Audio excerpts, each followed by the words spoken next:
Hey guys, we're in the shop and I'm excited to share with you our latest head-to-head testing.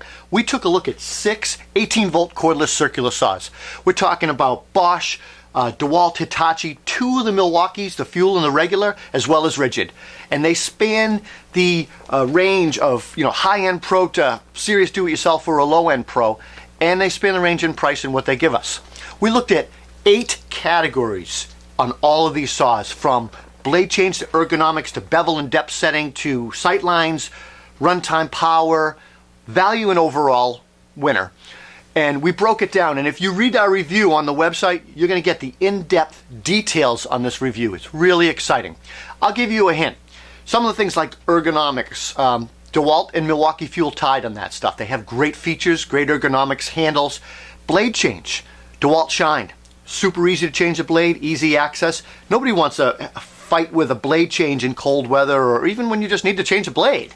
Bevel and depth settings, RIDGID and fuel tied in those categories. RIDGID came out of nowhere, and they've got some really kind of cool bevel settings. We're going to share it with you in the review. Sightline, Dewalt shined. We got runtime, where Bosch came out of nowhere and tied pretty much with Milwaukee fuel. We have power, where Milwaukee fuel shined, which a lot of people pretty much expected that to happen. Value, RIDGID, and overall, we gave it to Milwaukee. The details are in the review. You got to read the review. It's full of great information, and it really spells out what we did.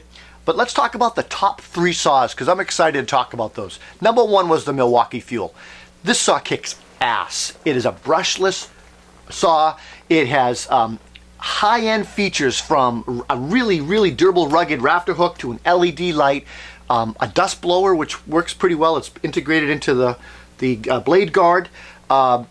Rugged construction. In our power testing, our runtime testing, we put it through 3/4 Advantech plywood. It cut about 200 feet on a single battery charge. It's impressive.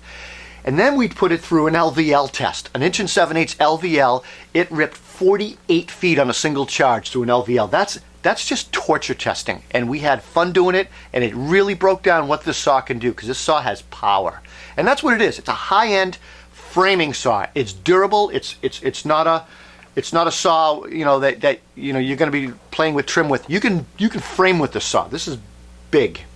Number 2, Dewalt. Dewalt, hands down, great saw. It became a favorite of the ACC crew when we were done with the testing, because we didn't have any expectations on it. It shined. It's sleek. It's got a user-friendly adjustments and ergonomics, and the power is impressive. It came in as a close second to the fuel through all the categories, and it really stayed neck and neck with the fuel. We were shocked. Lastly, we looked at the Bosch, and look, the Bosch was middle of the pack throughout this whole testing, except when it came to runtime, and it came screaming to the front and across the finish line in the 3/4 plywood testing. So 3/4 plywood testing, Bosch basically outperformed the fuel by cutting 220 feet in 3/4 Advantech plywood. And then when we got to the LVL, it didn't really perform as well. It was the lowest in the 3 and had 28 feet. So all said and done, it shined in runtime and power for 3/4 plywood cutting. If that's what you're doing, the Bosch is amazing for that.